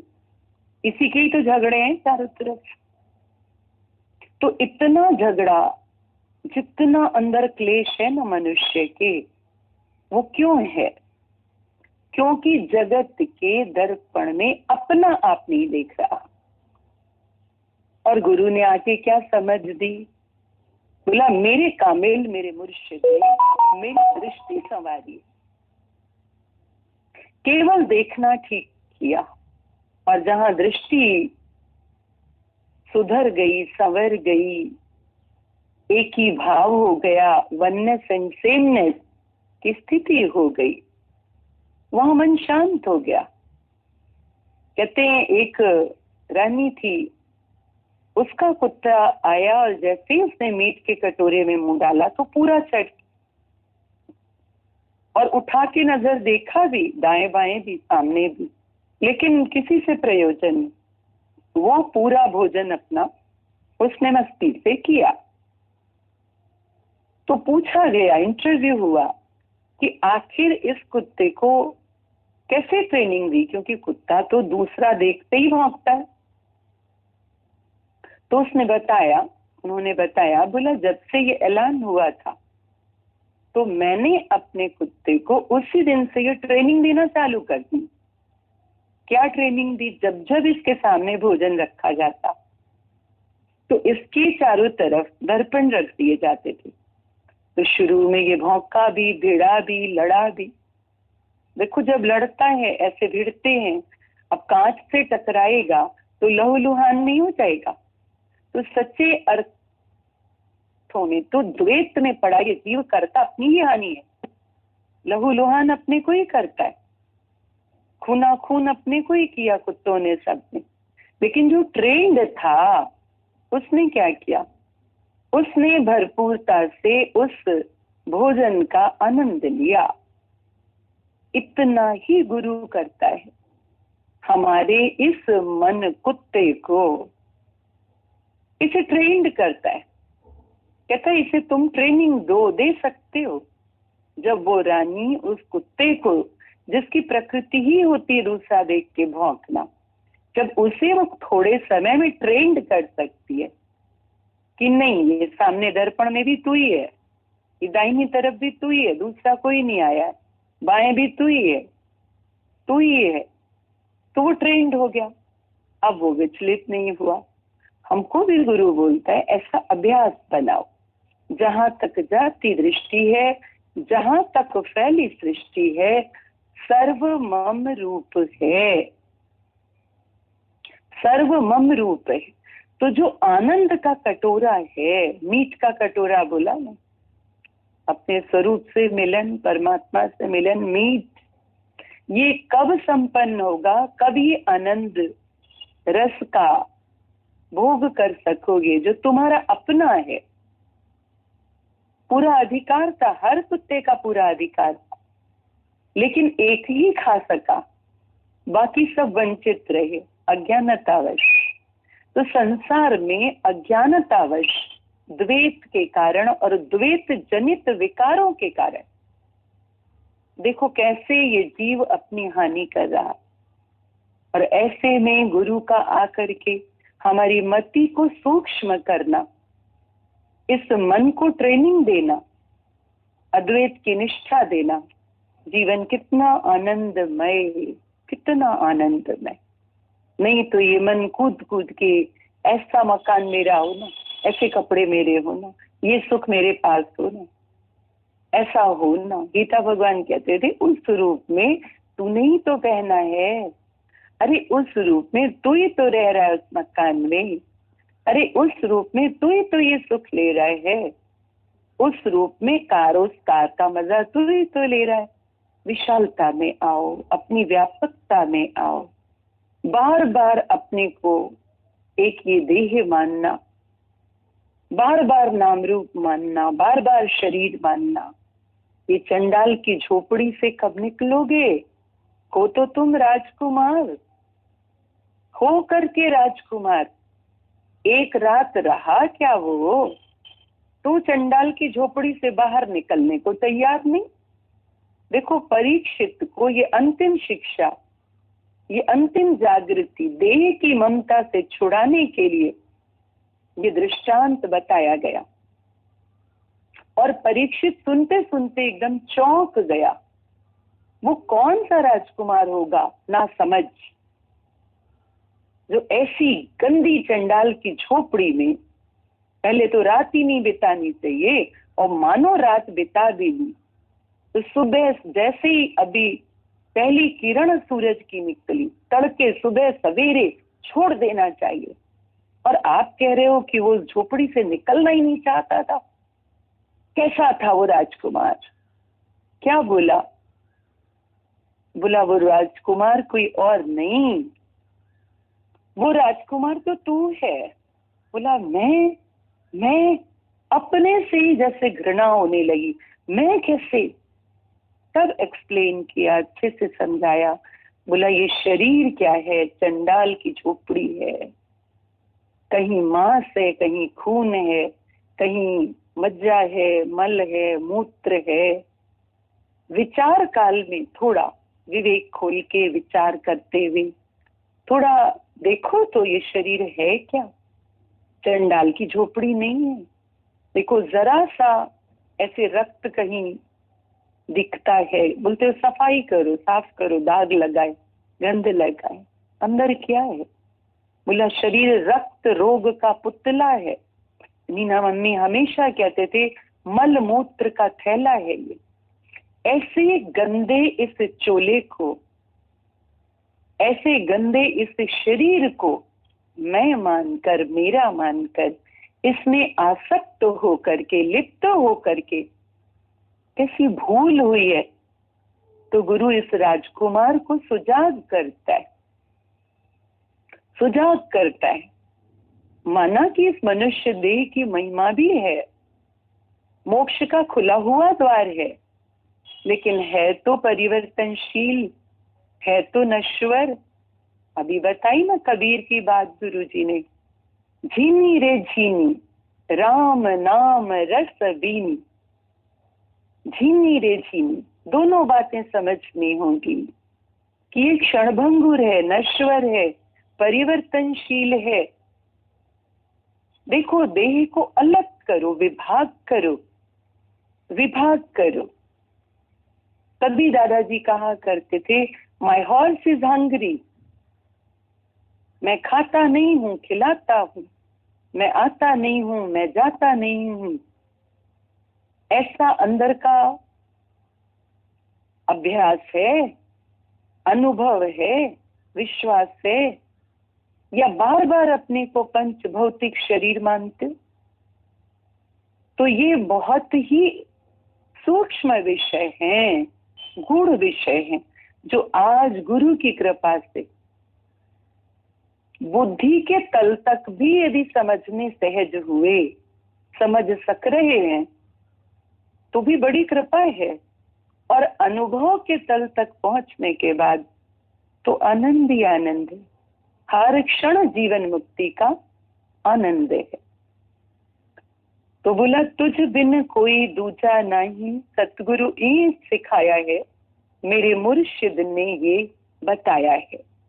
तो ऐसे अद्वैत में आकर के अपने आत्मानंद का कटोरा अच्छी तरीके से भोजन करो। बोला चित्त कित तू ही, तेरी मूरत तेरा रूप अपारा है, स्वांग भी तू ही, स्वांगी भी तू ही खेल रचाया है। बोला ऐसा अनुभव करो कि जहां तहां एक ही सत्ता है, एक ही परमात्मा है, सब उसी की लीला है, उसी का स्वांग है, उसी का खेल है। वही स्वांग है और वही स्वांगी। स्वांग माना खेल भी वही है, लीला भी वही है, और जो लीला का रचने वाला है, लीलाधारी स्वांगी, वो भी वही है। तो देखो इस सारे खेल में, इस सारी लीला में पीछे जो लीलाधारी है उसका दर्शन करो। जहां तहां उसी की मूरत है, उसी की सूरत है, उसी का विस्तार है। सर्वव्यापी आत्म सत्ता का अनुभव करो। तभी बोला जब व्यापक वस्तु पहचान लिया, सब भरम का भांडा। ये तू है, ये मैं हूं, ये है, वो है, ये भरम के भांडे। और फिर उसके नाम रखे हुए, फिर उसकी अलग अलग हस्ती बनाई। तो भरम का भांडा फोड़ दिया।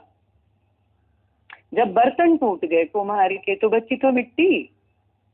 अच्छा, उत्पत्ति भी मिट्टी से, बाद में भी मिट्टी, तो बीच में वो जो भांडे हैं, भांडे का भरम है ना। देखो महाकाश है, अब घड़े बन गए तो वो घटाकाश कहलाने लगा।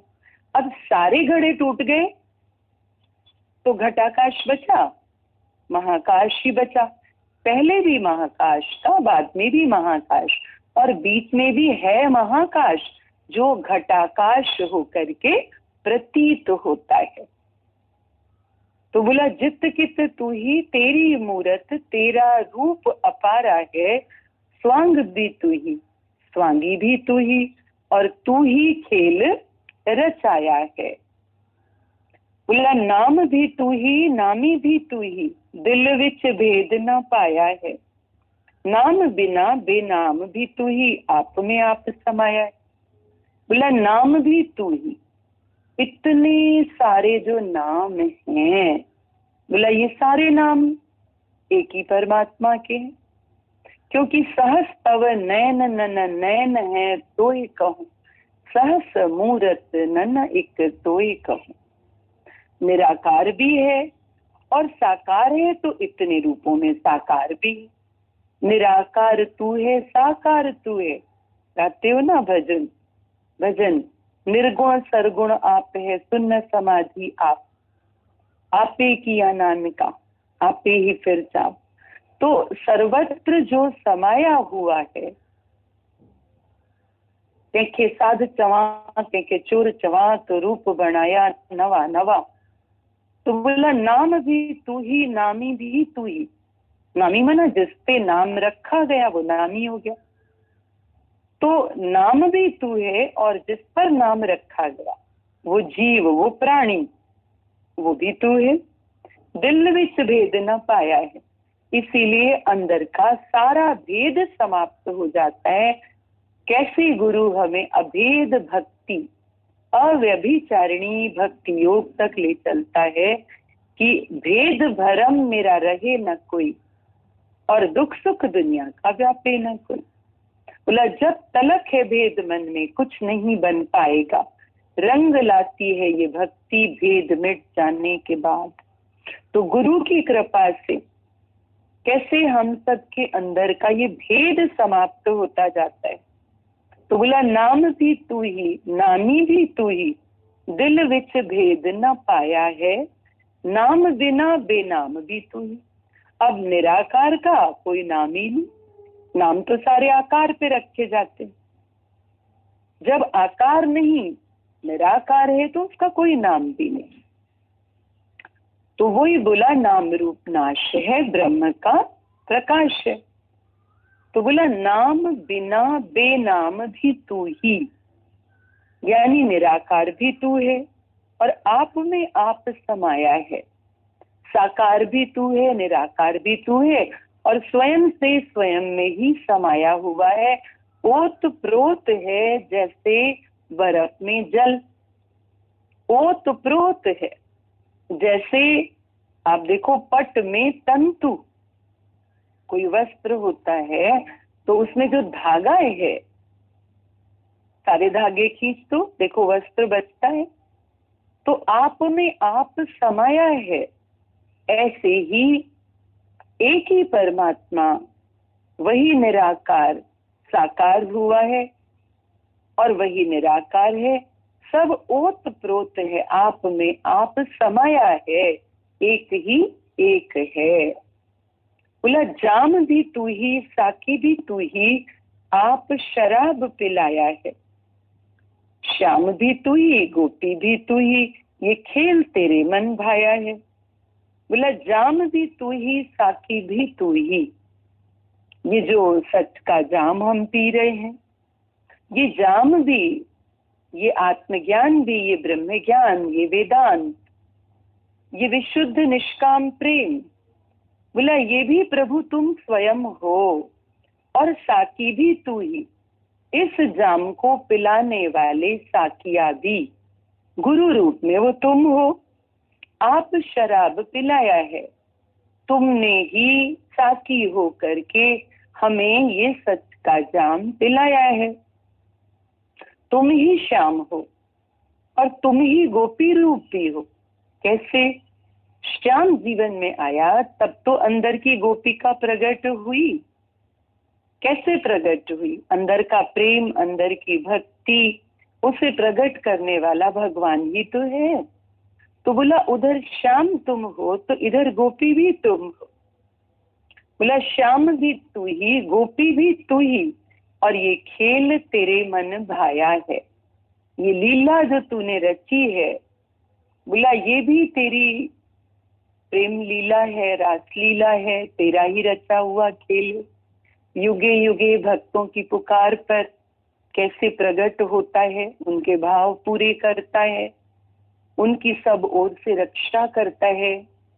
ऐसी ज्ञान की समझ देके, गोपनीय रहस्य दे करके, ऐसा सत्य का ये जाम पिला करके उन्हें तृप्त करता है, मस्त करता है, मुक्त करता है।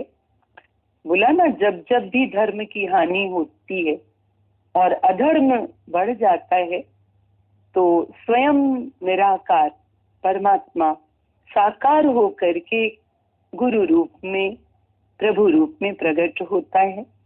त्रेता में तुम राम बने और हम वानर थे सारे, द्वापर में हम ग्वाल बने, गोपी बने और तुम कृष्ण रूप था धारा। तो बोला ये सारी लीला तुम्हारी ही है, सब तुम ही रचते हो, तुम्हारा ही सारा खेल है। बोला गुरु भी तू ही, वेद भी तू ही, जीवन ज्योत जगाया है, तेरी कुदरत तू ही जाने, दूसरा अंत न पाया है। स्वयं परमात्मा ही गुरु रूप में प्रकट होता है। भाग्य बड़े जब हरि सतगुरु बन जीवन में आ जाए और जीव ब्रह्म की एकता करके सत्य स्वरूप लखाए। वेद भी तू ही, वेद माना ज्ञान की समझ, वेद माना अपने स्वरूप का ज्ञान। तो बोला तू ही गुरु है, तू ही वेद है, ये चारों वेद भी तू है। सबसे पहले वेदों की रचना हुई, सबसे पहले ओम से, ओंकार से वेदों की रचना हुई। तो बोला वेद भी तू ही है और वेदों का ज्ञान देने वाला गुरु शक्ति भी तू है। जीवन ज्योत जगाया है, कैसे हमारे अंदर को, अंतस को प्रकाशित किया है। जीवन ज्योत को तूने ही जगाया है और अंदर की ज्योत को तूने प्रकट किया, ज्ञान स्वरूप को प्रकट किया है। तेरी कुदरत तू ही जाने, तेरी लीला, तेरी महिमा, तेरी प्रकृति को, तेरी प्रकृति के रहस्य को, तेरी लीला के रहस्य को प्रभु तू ही जानने वाला है, दूसरा अंत न पाया है। जो द्वैत में खड़े हैं वो इस रहस्य को नहीं जान सकते, पर जो तुझसे मिलकर के एक हो गए, तद्रूप हो गए। अभी सुन रहे थे, तेरे साये में मेरा साया है, इसे कैसे अब मैं जुदा करूं। तेरे रूप में मेरा रूप है, इसे कैसे अब मैं जुदा करूं। जो ऐसा मिलकर के एक हुआ है वही तेरी लीला को, लीला के रहस्य को, तेरे व्यापक स्वरूप को, तेरी विशालता को, सबको जान सकता है। इसीलिए यहाँ पर गुरु ये सत्य उद्घाटित करता है कि खालिक खल्क, खल्क में खालिक, पूरी रहो सर्वठाई, सो प्रभु दूर नहीं, सो तू है। खालिक खल्क, सारी जितनी भी खलकत है, ये सारा जो जगत है, इसमें सत्ता है जगदीश की और जगदीश में ही सारा जगत समाया है। ब्रह्म से ब्रह्मांड है और ब्रह्मांड सारे में ब्रह्म समाया पड़ा है। बोला वो कौन है, वो सत्ता कौन है, वो शक्ति कौन है। बोला सो तू है, तू माना तू ब्रह्म स्वरूप, सो प्रभु दूर नहीं, सो तू है। वो परमात्मा कहीं और नहीं, पर वो तू है। तो ऐसी जो तत्व दृष्टि है, तत्व ज्ञान है, तत्ववेत्ता गुरु की शरण में बैठ करके हम सबको प्राप्त होता है। हम भाग्यशाली हैं। गीता भगवान का ये भजन बहुत ही सुंदर और बहुत ही अंदर तक छूने वाला, जागृत करने वाला, गहरा, जितनी महिमा गाएं उतनी कम है। जहाँ सबने बोला था भगवान दूर है, दूरों दूरों दी थावां दसियां ने, कोई कहंदा ब्रह्मा नू तू रिझा, कोई कहंदा विष्णु नू तू मना। वहाँ ऐसा पूर्ण गुरु आकर के क्या बोलता है, संत लोग पुकार दे कर कर लंबे हाथ कि तू परमात्म देव है और तू त्रिलोकी नाथ। तू माना तू जो आत्म स्वरूप है, तू माना तू जो ब्रह्म स्वरूप है। तू परमात्म देव है, तू त्रिलोकी नाथ। तो ऐसी निष्ठा जहां पर है वहां पर आनंद के अलावा होगा ही क्या। तो चित्त में सत्य है तो परिणाम में आनंद ही आनंद। अभी एक दो प्रश्न सामने आए हैं। पूछा है एक साधक का जीवन कैसा होना चाहिए। अपने गुरु का साधना काल तो हमने देखा नहीं, बस वाणी ही सुन रहे हैं। क्या वासना शरीर तक ही है? बहुत एग्जाम्पल्स हमारे सामने ऐसे हैं जो सिंगल तो हैं पर बाकी हर तरह से दुनिया के सुखों में लिप्त हैं, सुख ले रहे हैं, लेन देन में पड़े हैं, फोन इत्यादि सब में पड़े हैं। कृपया मार्गदर्शन करें। एक साधक का जीवन कैसा होना चाहिए। अभी गुरु जी की वाणी में बहुत ही सुंदर बताया। बोल रहे थे कि सबके अंदर में कंट्रोलिंग पावर है, कंट्रोलिंग पावर है। अब देखो विद्युत शक्ति कहाँ से उत्पन्न हुई है। जल यूं ही बहा जा रहा था, पर जब बांध बनाया गया तो उसी से विद्युत शक्ति भी प्रकट हुई। ठीक इसी प्रकार से सुना सखना कोई नहीं, सबके अंतर लाल। गुरु ने हमारे अंदर की उसी शक्ति को प्रकट किया, उसी शक्ति को प्रकट किया। हमारी बिखरती हुई वृत्तियों को बांधा, साधा और अंदर का साधक प्रकट कर दिया। एक ही साधे सब सधे। और जैसे जैसे बोला रोकने से रोकने की शक्ति बढ़ती है, हम जीतते जाते हैं तो जीतने का उत्साह बढ़ता है। तो साधना का परिणाम ये हुआ कि जीवन शक्तिपूर्ण हुआ। जैसे किसी छिद्र से सारा तेल निकल जाए तो दीपक की लौ जल्दी बुझ जाती है, और यदि 5 छिद्र हों तो फिर तो क्या कहने।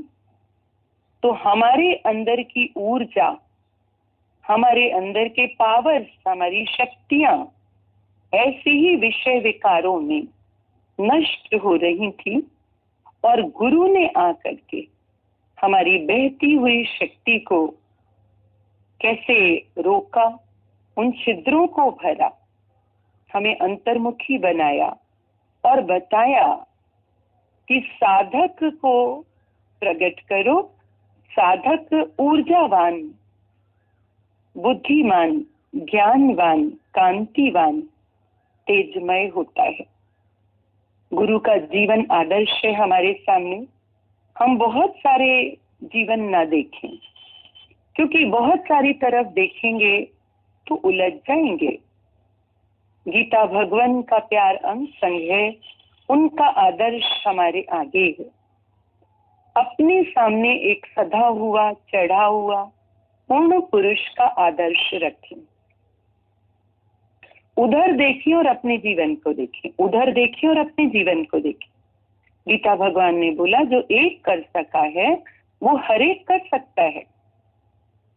देखो वैसे भी हमारे यहाँ जब सोल्जर्स चलते हैं युद्ध के लिए तो उन्हें बहुत सारे ऐसे प्रेरक प्रसंग बताए जाते हैं, इतिहास बताया जाता है, जिन्होंने विजय प्राप्त करी उनके बारे में बताया जाता है कि ऐसे ऐसे उन्होंने विजय प्राप्त की है। तो अपने भी इस साधक को, जो विजयी हुए, जो सफल हुए साधना में, जिन्होंने पूर्णता प्राप्त करी, उनके आदर्श को आगे रखो। और यदि दृष्टि कभी जाए भी उस तरफ कि जो चलते चलते बहक गए, भटक गए, या जिन्होंने ज्ञान का सिर्फ आवरण ओढ़ा है और अंदर से न तो वहां साधक है, न शुद्ध विद्यार्थी है, न निष्काम सेवक है और न सच्चा भक्त है, तो इसको जानने के बाद हम उनसे ये सीखते हैं कि जैसे इन्होंने समय नष्ट किया, ऐसे इस जीवन को हम नष्ट ना करें। हम उनके अनुभव से सीखते हैं। जैसे इतिहास में कभी फेल्योर भी बताए गए और उससे भी हमें सिखाया गया कि देखो तुम ऐसी भूल करके और फेल्योर तक नहीं जाओ। तो उनसे ये सीखे कि जो ऊपर से तो बाना सन्यासी का, लेकिन अंदर में उनके पूरा संसार है, वही विषय रस है। क्षेत्र बदल गया, क्षेत्र बदल गया, बाकी वही आसक्ति, वही ममता, वही वासना, वही सारे रस, वही बाहर से आधार लेना, बाहर से सुख तलाशना। तो उनसे भी सीखते चले और संभव हो सके तो उनको सहयोग करें कि वो भी अपने योग में पूरी तरह आगे बढ़े, चढ़े, योगारूढ़ हो। ठीक है ना? तो जो इसमें पूछा है कि क्या वासना शरीर तक ही है? वासना का तो अर्थ होता है मन का कहीं बसना। जहां जहां मन आसक्त हो जाए, रस लेने लगे, बस जाए, वो वासना कहलाती है। तो गुरुजी कहते थे तुम्हें वासना ही रखनी तो ब्रह्म वासना रख लो, सर्वस्व एक ब्रह्म का दर्शन करो, ब्रह्माकार वृत्ति बनाओ, ब्रह्मनिष्ठा रखो, और इसका परिणाम है अखंड आनंद, एक रस आनंद। तो बोला इसमें कि सिंगल तो होते हैं बाहर से, परिवार तो नहीं बनाया, लेकिन ऐसा दिखने में आता है कि बाकी बाहर से व्यवहार बना के बैठे हैं, लेना देना, सुख ले रहे हैं, सुख बुद्धि रख के बैठे हैं, सारा दिन फोन, लैपटॉप और फोन के थ्रू ना जाने किन किन चीजों से जुड़ रहे हैं, कहाँ रस ले रहे हैं, क्या देख रहे हैं, क्या सुन रहे हैं। तो बोला आते तो बहुत सारे हैं इस रास्ते पर भी, many are called but few are chosen। तभी बोला गया है कुटन में को एक नारायण जैन कीट। तो हम अपने आगे चढ़े हुए आदर्श रखें और जो भी ऐसे भूलें कर रहे हैं, भटक रहे हैं, उनके लिए अच्छे भाव, वाइब्रेशन, संकल्प रख सकते हैं। क्योंकि गुरुजी कहते थे ठाकुर कंदो सब ठई पवंदा, कहते थे रेस के सर्कल में सब दौड़ रहे हैं, किसी ने गोल छू लिया है, कोई छू रहा है। विश्वास है कि ये भी जो दौड़ रहे हैं जिस भी चाल से, आखिर एक दिन गोल छू ही लेंगे। पड़े तो इधर ही है ना, गुरु की शरण में, तो आखिर ये भी अपने लक्ष्य को प्राप्त कर ही लेंगे। दूसरा प्रश्न है कि बार बार मन जाता है, पति ने दूसरा विवाह कर लिया है, लगता है क्या ये मनुष्यता नहीं है कि हम उनका हालचाल पूछते रहें? पर फोन पर भी पलटकर कुछ जवाब जब नहीं मिलता उधर से तो हम दुखी होते हैं। ममता तू न गई मेरे मन से, टूटे दसन वचन नहीं आवे, शोभा गई मुखन ते, पर ममता तू न गई मेरे मन से। बलिहारी है मेरे अक्षर की, बलिहारी है इस संबंध भाव की, जो विवाह के 20 साल पहले तक नहीं था, और थोड़ा भी समय साथ रहे तो कैसी तो आसक्ति हो जाती है, ममता हो जाती है, वासना हो जाती है। मनुष्यता इस बात में तो समझ में आ रही है कि हालचाल ले लें, लेकिन तुम सच्चे अर्थों में मनुष्य भी हो? पहले अपने से पूछो तो। मनुष्य शब्द को लजाओ मत। मनुष्य माना जो मन का ईश है, मन का स्वामी है। तुम्हारा अपने मन पे नियंत्रण है। मोह मनोविकार है, बह रहे हो मनोविकार के अधीन होकर और दुहाई देते हो मनुष्यता की, और फिर दुखी हो रहे हो। तो दुखी कौन हो रही है? ममता हो रही है। अपेक्षा रखने वाला, इच्छा रखने वाला, ममता रखने वाला दुखी है। तुम भगवान के भक्त हो तो विश्वासी रहो, अपने जीवन में भी शुद्ध भक्त होकर के रहो, माया से अनासक्त होके रहो, और जो जहां पर भी बैठा है चौगिर्द परमात्मा है, सबकी संभाल करने वाला। आप बैठ करके संभाल करोगे, हाल चाल ले लो, इतना ही हाल चाल लेना है, सारे विश्व का लो, सर्व से प्रेम करो। क्यों हद बनाई, क्यों सीमा बनाई है, क्यों ममता का केंद्र बना करके उसमें गोल गोल घूमते मकड़ी और बैल के जैसे अपने जीवन को नष्ट कर रहे हो। कर अपना कल्याण सत्संग में आके। बता भी रहे हैं, ऐसा व्यक्तित्व, दूसरा विवाह कर लिया, ये कर लिया, वो कर लिया, और फिर ममता देखो, इसी को बोला जाल पड़े जल जात बही, तजी मीनन को मोह, रही मन मछरी नीर को तऊ न छाड़त छो। गुरुजी बोलते थे 100 जूता खाए तमाशा घुस के देखन जाए, ऐसी जीव की दुर्गति है। बोला पानी में पड़ा जब जाल तो हुआ क्या, मछली फंस गई और पानी उसका साथ छोड़ के आगे बह गया। हैरानी का विषय है कि वो मछली मूर्ख जब जाल में फंसा के बाहर निकाली गई तो वो पानी के ही वियोग में दम तोड़ रही है। ऐसा ही ये जीव है। इस निगुरी माया को, इस परिवर्तनशील जगत को, क्षण क्षण में बदलने वाले मानव मन को देखते समझते जानते हुए भी फिर वही ममता रख के बैठा। तभी बोला होगा रत्नावली ने कि जितनी प्रीत हराम में उतनी हरि सो हो। तभी बोला रत्नावली ने कि अस्थि चर्म में देह ममता से इतनी प्रीत तिस आदि जो राम में, तो होत न को भव भीत। एक दूसरे के चमड़े के थैले में, शरीर में आसक्ति रख के, ममता रख के बैठे हुए हो। अरे इतनी आसक्ति ममता जो तुमने परमात्मा के चरणों में रखी होती तो तुम पता नहीं कहाँ पहुंच जाते।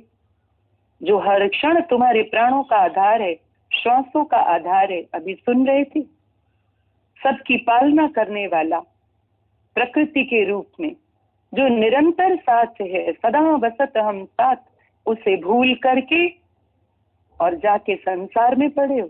देनहार प्रभु छोड़ के लागत आन सुहाए। बोला जो छड़ना सो अस्थिर कर माने और जो होवन सो दूर पराने। आवश्यकता है विवेक के जागरण की, वैराग्य वृत्ति के जागरण की। अपना कल्याण करो।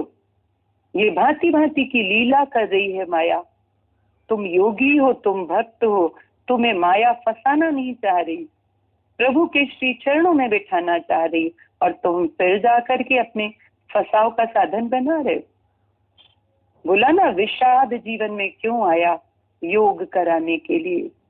कुंती माता ने दुख मांगे कि दुख के साथ भगवान याद रहता है। यदि आपके जीवन का दुख का काल है, कष्ट का काल है, तो भक्ति की ओर झुको। कुंती माता ने परमात्मा का, कृष्ण का, भगवान का साथ मांगा और इसके लिए दुख मांगा, और आपके जीवन में दुख मानो आया भी है, जिसे सांसारिक भाषा में दुख कहेंगे, वियोग कहेंगे, तो आप भगवान की ओर मुड़ने के बजाय वहीं फिर सुख तलाशने चले, उस गधे की तरह जिसने कहा कि ये धोबन डांटते हुए अपनी बेटी को बोल रही थी कि एक दिन तेरा ब्याह इसी गधे से कराऊंगी। कैसी तो उसकी आस बंधी हुई थी, जो वो धोबी का घर चाह के भी नहीं छोड़ रहा था। ऐसा ये जीव मूर्ख इस जगत में नित्य नई आस रखने वाला इसी तरह फंसा रहता है, इसी तरह अटका रहता है। अपने लिए दया पैदा करो, अपने ऊपर करुणा करो, कृपा करो। मनुष्य जन्म बारंबार नहीं मिलता। अपने एक एक क्षण को सफल करो, अंतर्मुख बनो, अपना कल्याण करो। देखो राजा भर्तृहरि कैसे पिंगला ने धोखा दिया, तो भर्तृहरि का रुख किस तरफ हुआ। वो गुरुओं की शरण में गया और उसने अपना कल्याण किया, वैराग्य शतक लिखा, न कि वो और संसार में प्रवेश करके और लिप्त हुआ, आसक्त हुआ। यदि भयानक सपना कभी देखो भी तो आप देखते हो वो भयानक सपना आपको जगा के बिठा देता है। तो जीवन के ऐसे स्वरूप, ऐसी लीलाएं, ऐसे परिवर्तन उस भयानक स्वप्न के जैसे, पर तुम अभी भी नहीं जागोगे। हैरानी का विषय है।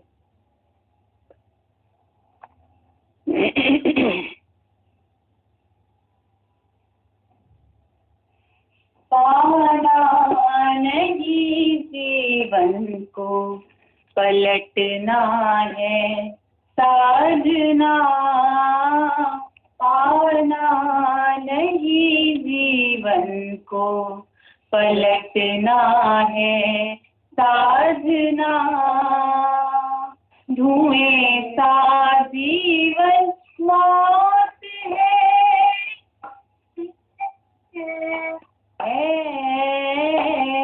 धुएं सा जीवन मौत है, जलना है साधना, पाना नहीं जीवन को पलटना है साधना, पाना नहीं जीवन को पलटना है साधना।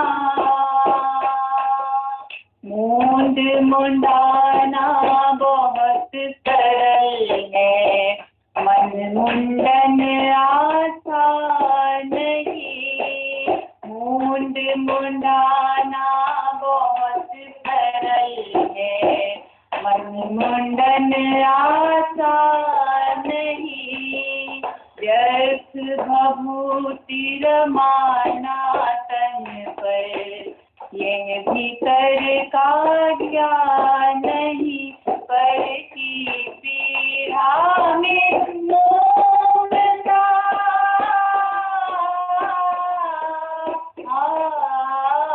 पर की पीड़ा में मोहता पिघलना है साधना, पाना नहीं जीवन को पलटना है साधना, पाना नहीं जीवन को पलटना है साधना।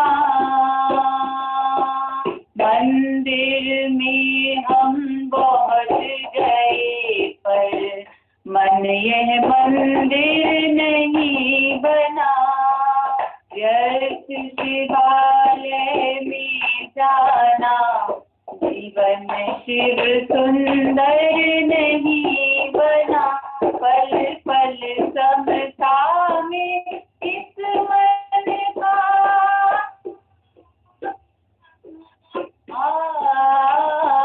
पल पल समता में इस मन का भरना है साधना, पाना नहीं जीवन को पलटना है साधना, पाना नहीं जीवन को पलटना है साधना।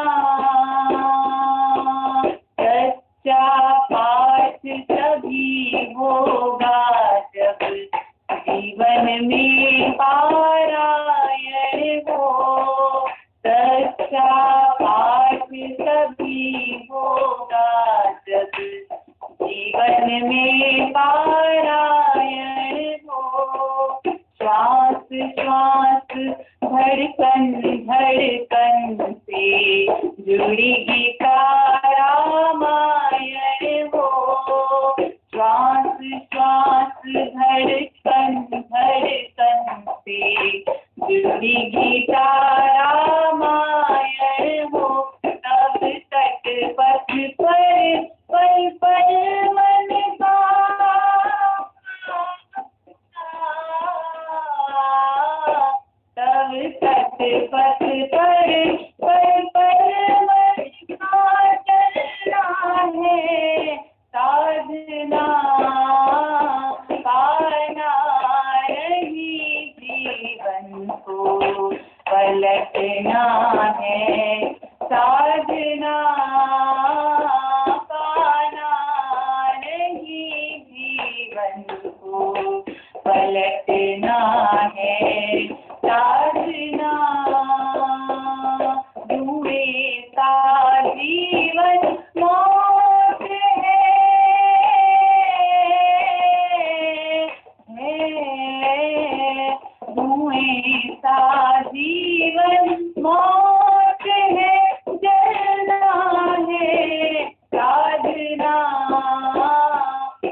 साधना है साधना पारा रही जीवन को पलक